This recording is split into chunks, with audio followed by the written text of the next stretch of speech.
In July 2006, African Union Head of States and Governments meeting in Banjul, the Gambia, endorsed the African Youth Charter, AYC.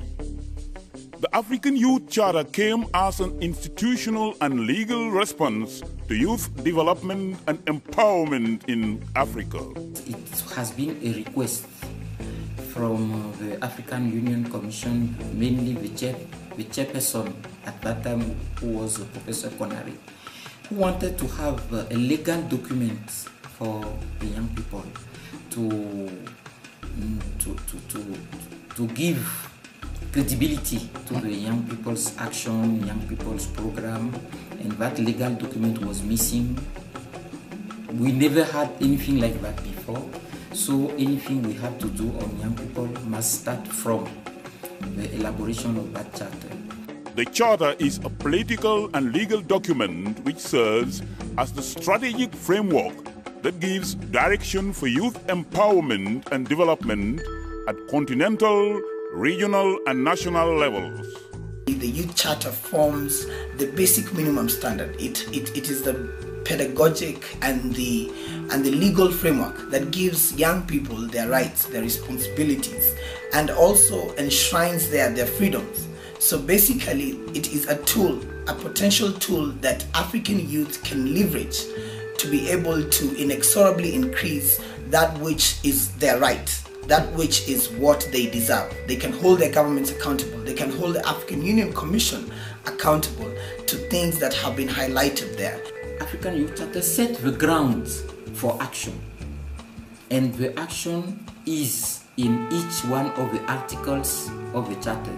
And every country, every youth network, every youth organization, every organ, institution working for the improvement of young people's situation should go back to those articles and look at their own mandate, respective mandate, and see how they can use the articles, how they can use those articles and turn them into action to improve the young people's situation today.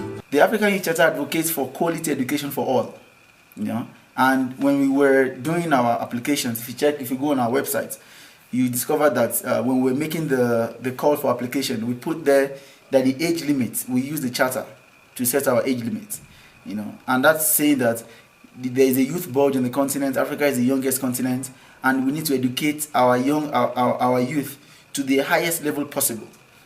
We're not talking about UB here, universal basic education here. We're talking about going beyond UBE that's been advocated by the Western governments for a long time. The AYC aims to strengthen, reinforce, and consolidate efforts to empower young people through meaningful youth participation and equal partnership in driving Africa's development agenda. The African Youth Charter entered into force on 8 August 2009. The Youth Charter is a legal document to support policies, programs, and actions for youth development in Africa. The Charter refers to the rights, freedoms, and duties of young people in Africa. The Youth Decade Plan of Action 2009-2018 is a roadmap for the effective popularizing, ratifying, and implementing the AYC.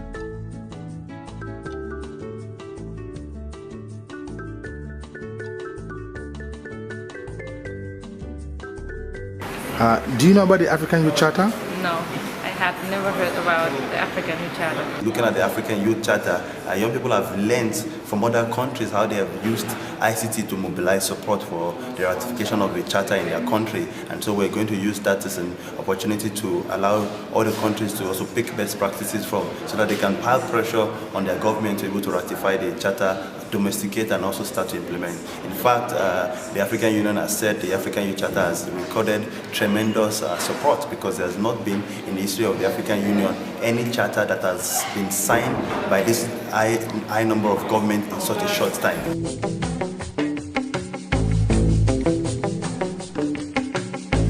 Well, young people have courage. They believe they are invincible, and they are, because they have a passion. They are able to achieve the impossible dream. And Africa half our population is young people, and in the next 3 generations we are going to be the largest part of the global youth population. So I think young people should lead change, should challenge the ideas we have, should come with their own political narrative about what is the Africa they want, and need to organize themselves so that they achieve this. They make Africa part of the global community, the powerhouse both at an economic and political level. It is young people who will change the story of Africa. Young people are often forgotten as a critical mass because we're young, and for me, because I'm a woman, everybody thinks I don't know anything. But being young and with the amount of information that's in electronic form, it's important for people to understand that once we get to read and understand, we can impact change. We have seen that the participation of young people in governance also has been at a very, very skeleton level. It has been at a very minimal scale, which is very worrying. How do you ensure that what is being done today is going to be inherited by people who understand it and are willing to sustain it? That definitely requires youth participation, because of course young people are going to constitute in the next 20 years a critical mass of those who are going to inherit every sector and society of investment today. So the role of youth in participating is basically on the principle of ensuring that you prepare these young people for the leadership role they are going to play, you prepare them for the responsibilities they are going to inherit, and of course you prepare them for the future that they want to enjoy and experience. It is important for us also to note that the political policies we have and the different constitutions in different countries are making it even more difficult for young people actually to participate in political spaces and again provide their views effectively to also shape up economic policies in different countries. We want to see a cadre of young people that stands up and says enough is enough, and we need to go a way where our voice is going to be heard and our place in governance is going to be given to us. The rulers that we are now rebelling against, how do we ensure that we do not become those same people, those same corrupt rulers that don't take the needs of their people into consideration? How do we ensure that we're not selfish, that we think about our communities, that we think about not the next election but the next generation, that we really do want to leave a legacy for our continent to improve the well-being of the people that make it up?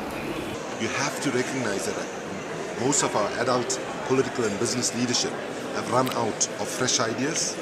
They are strangulated by current ways of doing things, and current reality constrains them from imagining and realizing a vision of what Africa can be. You as young people need to bring your fresh lenses of looking at the world and looking at Africa's place in the world with new ideas of how we can build a peaceful, just, sustainable and equitable continent that is presented to the world not as a basket case but as a continent that is proud to stand on its own 2 feet, meet its own needs, as well as contribute to global challenges. In my understanding, young people can drive change by one, stopping to complain and start to do. We have been having it as a modus vivendi, modus present of our generation to complain all the time. I used to do that also, but now I've stopped, no matter what I might be going or not going through, in the sense that we need really to do what we say the others are not doing. We need to do that thing in a positive way so that we can achieve the result that we expect it should be achieved for the current situation that we talk about them that should be changed. They really change.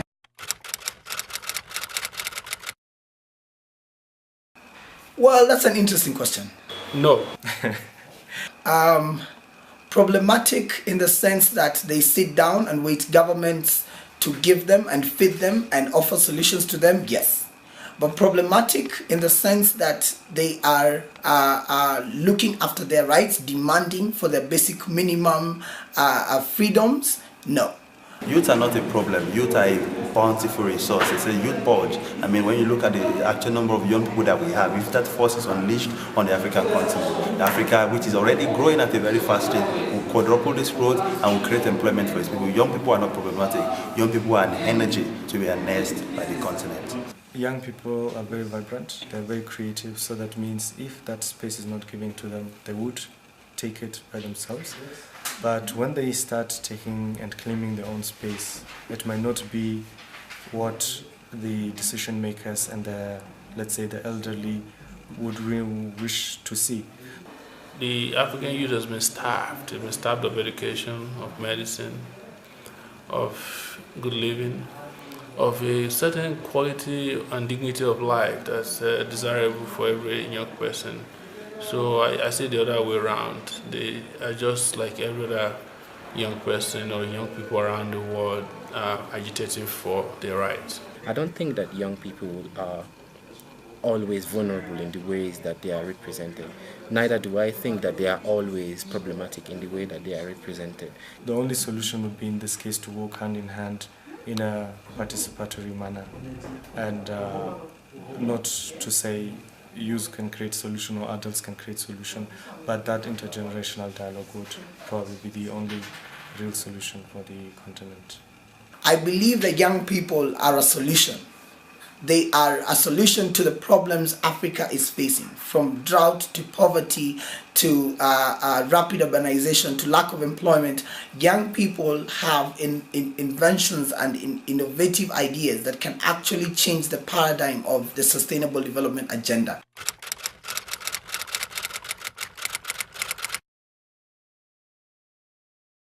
Yes, it is.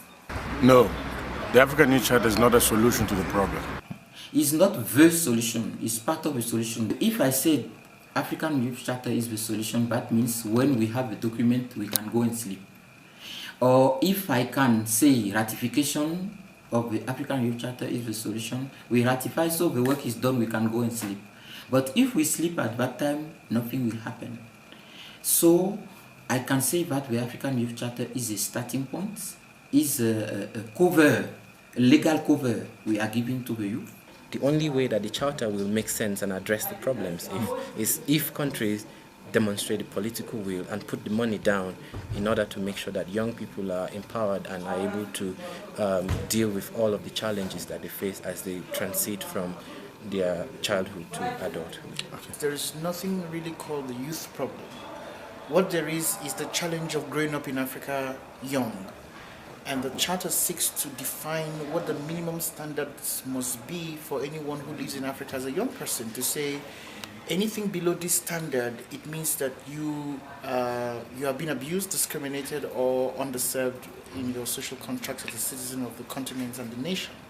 So yes, it is a step in the right direction to not just define, but also to establish what the status of a youth must be in or from the continent. Work needs to be done to domesticate and implement the African Youth Charter. Lawmakers should align national laws and policies with the provisions of the African Youth Charter. Youth rights and responsibilities should specifically be made enforceable in respective constitutions and other laws of member states. Member states are expected to have youth ministries which shall be strengthened to execute the legal and policy frameworks aimed at empowering the youth. Young people need to be responsible citizens. They need to take initiative in terms of defining what types of future they would like to see, and they need to be involved in holding their governments to account. I will call the young people to play their role, because no matter what, anything that is being done for the young people, they should not turn to government and say, we want this, we want that. Government cannot do it all. Young people are not babies. They have capacity, they have skill, they have education, they have knowledge.